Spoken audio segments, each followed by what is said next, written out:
நாம் தமிழர் கட்சியின் விழுப்புரம் நாடாளுமன்ற தொகுதியின் வெற்றி வேட்பாளர் இயக்குனர் மு. களஞ்சியம் அவர்கள் 26ஆம் தேதி செவ்வாய்க்கிழமை காலை 8 மணிக்கு மேல் விழுப்புரம் அதிர வாகன பேரணியாக சென்று வேட்புமனு தாக்கல் செய்ய உள்ளார்.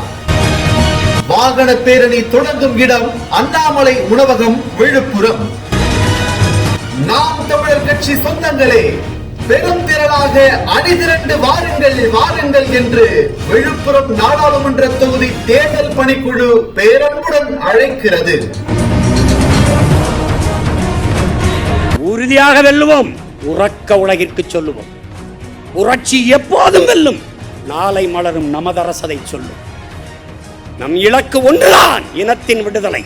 இனம் ஒன்றாவோம், இலக்கை வென்றாவோம். நாம் தமிழர்.